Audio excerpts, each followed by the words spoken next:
Good morning student. आज हम grammar part का 6th लेसन सर्वनाम के बारे में पढ़ेंगे। सर्वनाम यानी प्रोनाउन। तो नाउन यानी संज्ञा और प्रोनाउन यानी सर्वनाम। संज्ञा की परिभाषा क्या होती है बच्चों? किसी व्यक्ति, वस्तु, स्थान, जाति, प्राणी या भाव के नामों को हम संज्ञा कहते हैं। उसी तरीके से सर्वनाम की परिभाषा होती है नाम के स्थान पर प्रयुक्त किए जाने वाले शब्दों को हम सर्वनाम कहते हैं, या फिर संज्ञा के स्थान पर प्रयुक्त किए जाने वाले शब्दों को हम सर्वनाम कहते हैं, है ना। जैसे नाम के स्थान पर प्रयुक्त किए जाने वाले शब्द, जैसे for example, one example, Subhash, Subhash एक विद्यार्थी है। ओके, तो यहाँ पर सुभाष क्या है? नाम है, किसी व्यक्ति का नाम है ना। तो व्यक्तियों का नाम संज्ञा हुआ, तो नाम के स्थान पर प्रयुक्त होने वाले शब्दों को हम सर्वनाम कहते हैं। ओके, सो सेंटेंस पूरा करने के लिए, जैसे सुभाष एक विद्यार्थी है, वह रोज स्कूल जाता है। उसके पास एक सुंदर बस्ता है। उसे घूमना पसंद है। तो बच्चों, इस पूरे पैराग्राफ पे जो सारे सेंटेंस लिखे गए हैं उनमें किसके बारे में बात हो रही है? ओनली वन पर्सन, सुभाष, है ना। जो सुभाष है उसी के बारे में बात हो रही है। यानी सुभाष एक विद्यार्थी है, वह रोज स्कूल जाता है। वह यहाँ पर सुभाष है। ओके, वह कौन है? यहाँ पर सुभाष है। सुभाष के बारे में बात की जा रही है। ओके, तो वह रोज स्कूल जाता है, उसके पास एक सुंदर बस्ता है, उसे घूमना पसंद है।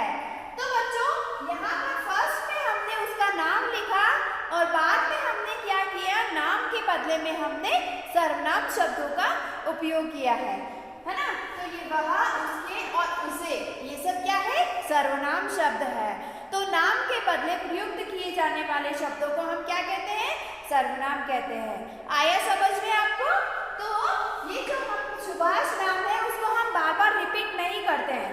अगर हमने सुभाष, बार बार हमने सुभाष नाम लिया तो वो सेंटेंस सुनने में अजीब लगेगा और अजीब लगता है। जैसे सुभाष एक विद्यार्थी है, सुभाष रोज स्कूल जाता है, सुभाष के पास एक सुंदर बस्ता है, सुभाष को घूमना पसंद है। तो सुभाष सुभाष सुभाष सुनने में अजीब लगता है, सेंटेंस अच्छा नहीं लगता। तो इसीलिए क्या किया गया है हमारी ग्रामर में? तो नाम के बदले में प्रयुक्त किए हैं सर्वनाम शब्दों को, है ना। तो फर्स्ट हमने लिखा नाम और उसी के बारे में बात हो रही है, और बाद में हमने क्या किए हैं? नाम के बदले में प्रयुक्त किए हैं सर्वनाम शब्दों को। और ये सभी क्या है? सर्वनाम शब्द है। वह, उसके और उसे, ये क्या है? सर्वनाम शब्द है। आया समझ में आपको सर्वनाम की परिभाषा? संज्ञा के बदले प्रयुक्त किए जाने वाले शब्दों को हम सर्वनाम कहते हैं, या फिर हम कह सकते हैं कि नाम के बदले प्रयुक्त किए जाने वाले शब्दों को हम सर्वनाम कहते हैं। ओके,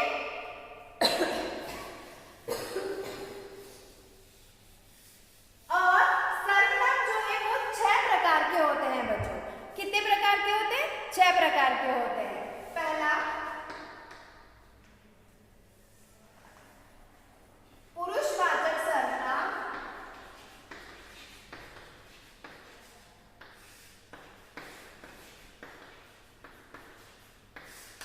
दूसरा, निजवाचक सर्वनाम।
के प्रकार होते हैं सॉरी 6 प्रकार के सर्वनाम होते हैं ना। पहला है पुरुषवाचक सर्वनाम, दूसरा निजवाचक सर्वनाम, निश्चयवाचक सर्वनाम, अनिश्चयवाचक सर्वनाम, प्रश्नवाचक सर्वनाम और संबंधवाचक सर्वनाम। बच्चों ये आपकी टेक्स्ट बुक में पेंसिल से साइड में ये सर्वनाम के प्रकारों के नाम भी आप लिख लेना। ओके, सो पुरुषवाचक सर्वनाम क्या होते हैं बच्चों? पुरुषवाचक सर्वनाम वो होते हैं जिनमें स्त्रीलिंग और पुल्लिंग यानी स्त्री और पुरुष दोनों के नामों को लिखा जाता है, वो होते हैं पुरुषवाचक सर्वनाम। जैसे मैं, तू, आप, यह, वह, ये सभी क्या है? पुरुषवाचक सर्वनाम है। तो इसमें मैं लिखता हूँ यानी पुरुषवाचक सर्वनाम में पुल्लिंग शब्द, लिखता हूँ यानी पुल्लिंग, और मैं लिखती हूँ यानी स्त्रीलिंग। तो मैं शब्द स्त्रीलिंग के लिए भी यूज किया है और पुल्लिंग के लिए भी यूज किया है ना। तो पुरुषवाचक सर्वनाम में स्त्रीलिंग और पुल्लिंग यानी पुरुष और स्त्री दोनों के लिए हम यूज करते हैं। ओके, और निजवाचक सर्वनाम, जो निजवाचक सर्वनाम है बच्चों, इसका मतलब होता है निज मतलब अपना, स्वयं, है ना। तो निजवाचक सर्वनाम में क्या होता है? कर्ता कारक स्वयं के लिए उपयोग करता है ना, जो स्वयं यानी इसमें होते हैं जैसे आप, स्वयं, है ना, और या फिर खुद, स्वयं, या फिर मैं बोल सकती हूँ मैं खुद अपना भोजन बनाऊंगी, या फिर मैं खुद अपना गृह कार्य करूंगी। तो निजवाचक सर्वनाम यानी अपना, खुद का, है ना, आया समझ में? तो निजवाचक सर्वनाम यानी अपना, स्वयं यानी कर्ता कारक जो है काम करने वाला होता है वो अपने लिए उपयोग करता है। ओके, तो इनमें आते हैं आप, स्वयं, खुद और स्वतः, ये सभी सर्वनाम निजवाचक सर्वनाम में प्रयोग किए जाते हैं। ओके, फिर नेक्स्ट है निश्चयवाचक सर्वनाम। निश्चयवाचक सर्वनाम का मतलब होता है बच्चों जिस रूप से वस्तु का निश्चित रूप का बोध होता है उसे कहते हैं निश्चयवाचक सर्वनाम, है ना। जैसे मैंने बोला कि मोहन बाजार गया, वह वापस आ गया है, तो उसमें निश्चय यानी निश्चित रूप से वह गया था और आ गया है।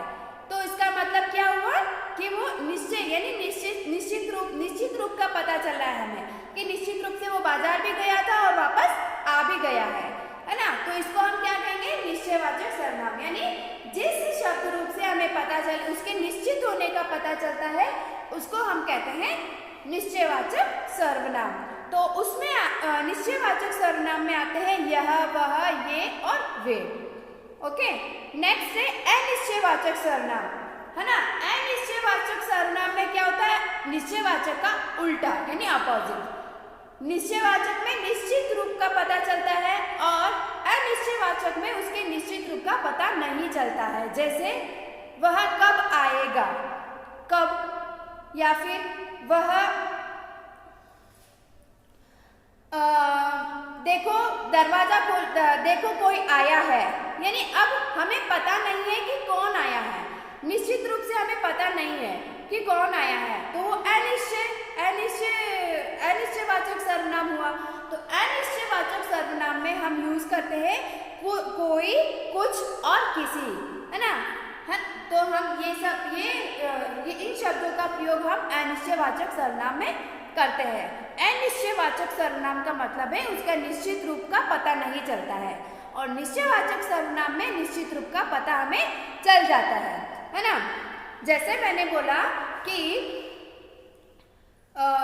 मुझे कुछ चाहिए, अब मुझे कुछ चाहिए, कुछ में कुछ भी हो सकता है, कुछ का मतलब है कुछ भी नहीं, मतलब कुछ का मतलब है कि उसमें निश्चित रूप का पता नहीं चल रहा है कि कुछ में क्या है।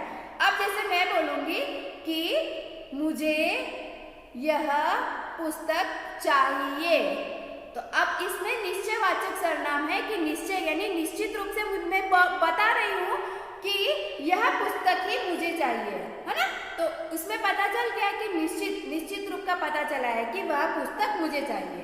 अब मैंने इसे बोला है कि मुझे कुछ चाहिए, तो कुछ में पता ही नहीं है कि कुछ में क्या होता है, कुछ में क्या हो सकता है, तो ये होता है अनिश्चित वाचक सर्वनाम। अंडरस्टूड। नेक्स्ट आता है प्रश्नवाचक सर्वनाम। तो प्रश्नवाचक सर्वनाम में बच्चों सवाल जिसे हम सवाल पूछते हैं ना, उन शब्दों का प्रयोग किया जाता है। प्रश्न सवाल पूछने के लिए प्रयोग में किया जाता है प्रश्नवाचक सर्वनाम, जैसे कौन, क्या, किसका, है ना। तो इसके लिए हम प्रश्नवाचक सर्वनाम का प्रयोग करते हैं, जैसे वह किसका, यह पुस्तक किसकी है, तो मैंने प्रश्न पूछा है, तो यहाँ पर कौन सा सर्वनाम यूज किया गया है, प्रश्नवाचक सर्वनाम। तो प्रश्नवाचक सर्वनाम में हम क्या करते हैं, प्रश्न पूछने के लिए हम इस सर्वनाम का प्रयोग करते हैं। नेक्स्ट है संबंधवाचक सर्वनाम। संबंधवाचक सर्वनाम क्या होता है बच्चों, जिस सर्वनाम शब्दों का दूसरे सर्वनाम शब्दों से संबंध बताया जाता है वो होता है संबंधवाचक सर्वनाम। जैसे जो जैसा करेगा वैसा भरेगा, जैसा का रिलेशन है वैसा से, है ना। जैसा का रिलेशन किससे है, वैसा से, है ना। जैसे जो जैसा करेगा वैसा भरेगा, है ना। तो जैसा का रिलेशन किससे है, वैसा से। उसी तरीके से जिसकी लाठी उसकी भेस, तो जिसकी का रिलेशन किससे है, उसकी से। तो यहाँ पर कौन सा सर्वनाम होगा, संबंधवाचक सर्वनाम होगा। अंडरस्टूड। तो जिन सर्वनाम शब्दों का दूसरे सर्वनाम शब्दों से रिलेशन बताया जाता है, यानी रिलेशन का पता चलता है, यानी संबंध का पता चलता है, तो वहां पर होता है संबंधवाचक सर्वनाम। ओके बच्चों। अब आपकी पुस्तक में जो दिया गया है उसके बारे में हम रीड करते हैं। तो आपके बुक में दिया गया है बच्चों, जैसे फॉर एग्जाम्पल दिए गए हैं आपकी पुस्तक में, मैं एक बालक हूँ, यह मेरी पुस्तक है, मेरा घर सुंदर है, मुझे खेलने जाना है। तो यहाँ पर मैं यानी एक वचन के लिए यहाँ पर यूज किया है मैं, मेरी, मेरा और मुझे, ये सभी क्या है, एक वचन शब्द है ना। और दूसरे पिक्चर में दिया गया है हम दोनों सहेलियां हैं, दो लड़कियां हैं, तो हम दोनों सहेलियां हैं, हमारा घर पास है, हमको घूमना पसंद है, हमें डॉक्टर बनना है। तो ये सभी हम, हमारा, हमको और हमें क्या है, बहुवचन शब्द है ना। तो और ये सभी क्या है, सर्वनाम शब्द है। ओके।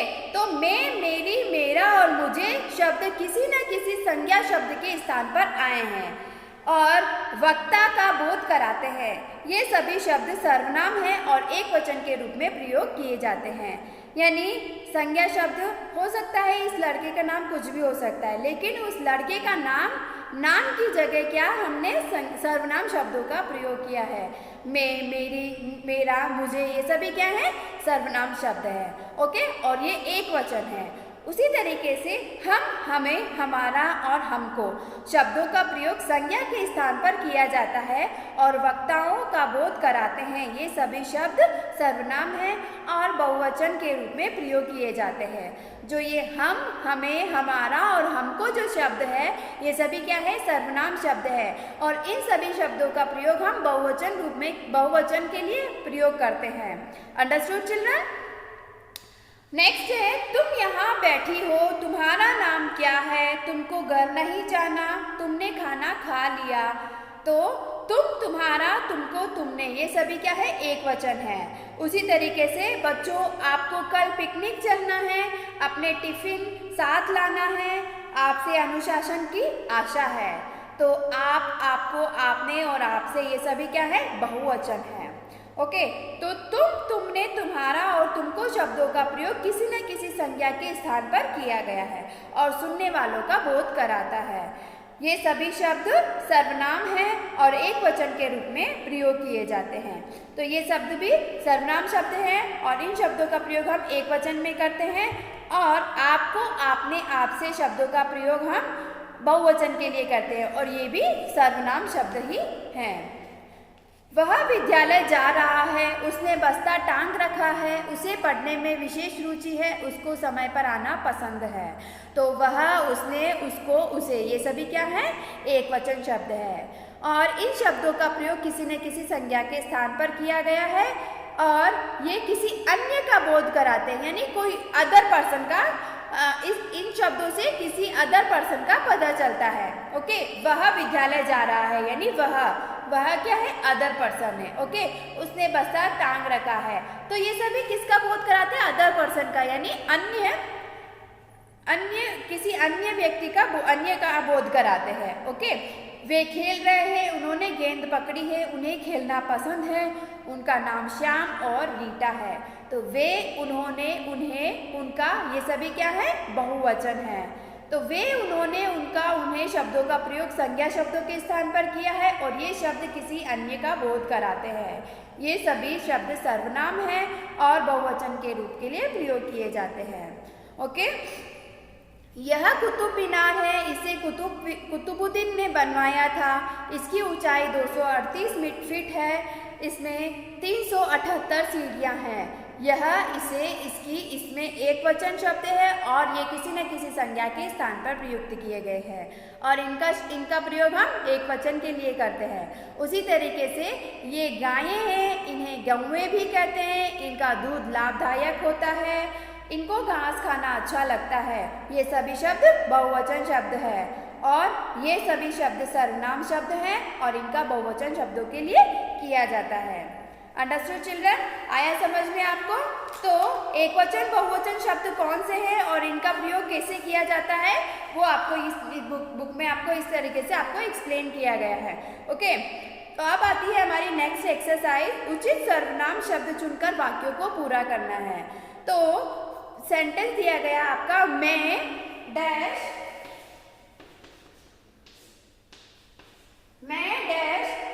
लिए जन्मदिन का उपहार लाई हूं। तो यहाँ पर कौन सा शब्द आएगा बच्चों? आपके और अपने। आप अपने लिए तो नहीं लेकर आएंगे गिफ्ट, आप ऑब्वियसली। तो यहाँ पर क्या आएगा?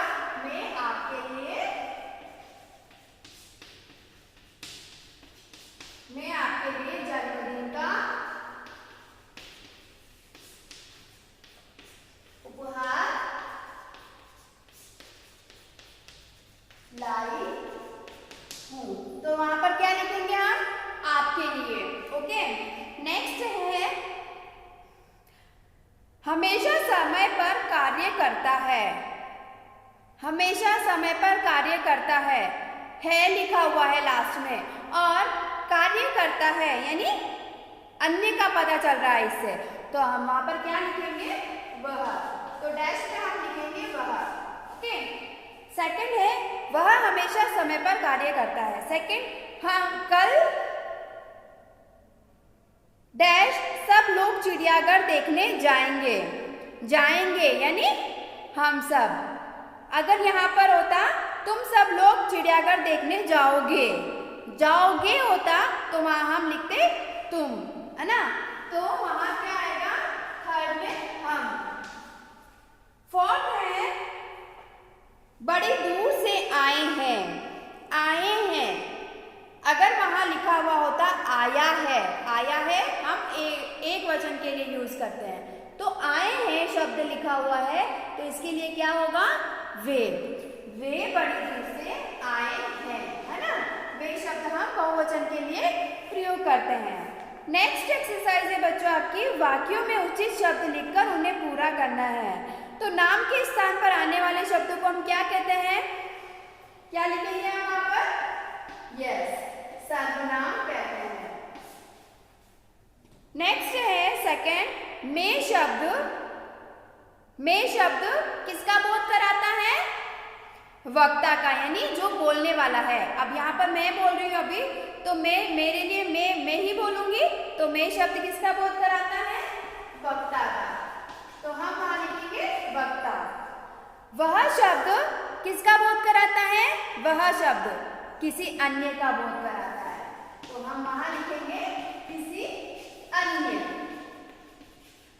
नेक्स्ट है, तुम शब्द का बोध कराता है। तुम यानी सुनने वाला, तो हम वहां क्या लिखेंगे? सुनने वालों का बोध कराता है।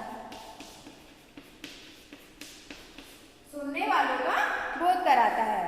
नेक्स्ट है वाक्यों में प्रयुक्त सर्वनाम शब्द को छांटकर लिखना है। तो वे मेरे और प्रवीण के पिताजी हैं। तो यहाँ पर कौन सा सर्वनाम शब्द यूज किया गया है बच्चों? वे मेरे और प्रवीण के पिताजी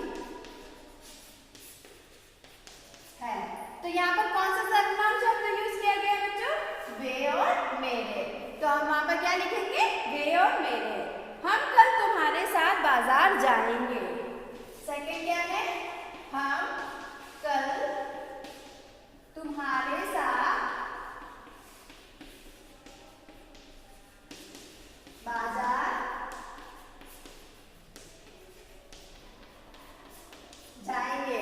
तो यहाँ पर कौन सा सर्वनाम शब्द है? हम और तुम्हारे। ओके। नेक्स्ट है हमारी कक्षा में वह नया छात्र आया है। हमारी है ना कक्षा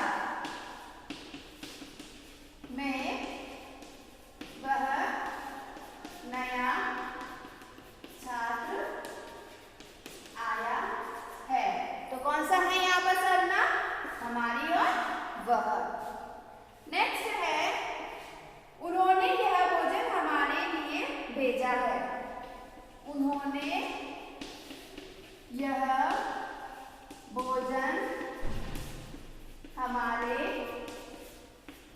लिए भेजा है। तो कौन सा आएगा? यस, उन्होंने और हमारे। ओके। नेक्स्ट है बच्चों आपको पिक्चर दिया गया है, उसमें आपको सर्वनाम शब्दों का प्रयोग करके लिखना है। तो फर्स्ट पिक्चर है लड़का पुस्तक पढ़ रहा है। तो वहां पर क्या आएगा? लड़का नहीं आएगा, आपको सर्वनाम शब्द का यूज करना है। तो क्या आएगा? मैं पुस्तक पढ़ रहा हूँ। क्या लिखेंगे हम वहां पर? मैं पुस्तक पढ़ रहा हूँ।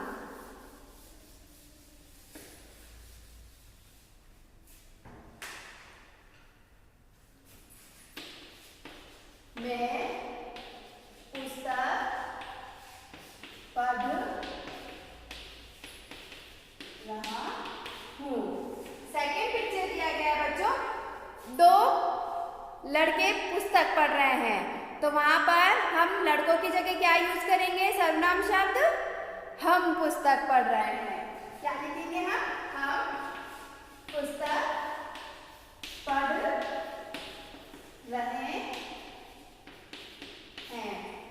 नेक्स्ट है वह विद्यालय जा रहा है।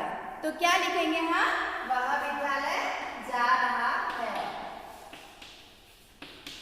वह विद्यालय जा रहा है।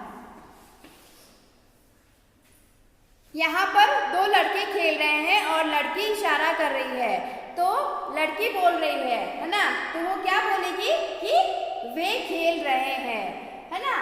अगर दो लड़के मेरे सामने खेल रहे हैं तो मैं क्या बोलूंगी उनको कि वे खेल रहे हैं। तो वहां हम क्या लिखेंगे? वे खेल रहे हैं। नेक्स्ट पिक्चर है लाल किला दिया हुआ है और कुछ नहीं है। तो क्या लिखेंगे हम? यह लाल किला है।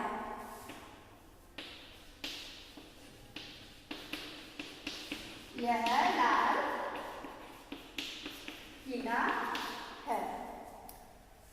ओके बच्चों, तो आपको समझ में आया ना सर्वनाम किसे कहते हैं? संज्ञा के स्थान पर प्रयुक्त किए जाने वाले शब्दों को हम सर्वनाम कहते हैं, या फिर नाम के स्थान पर प्रयोग किए जाने वाले शब्दों को हम सर्वनाम कहते हैं। ओके।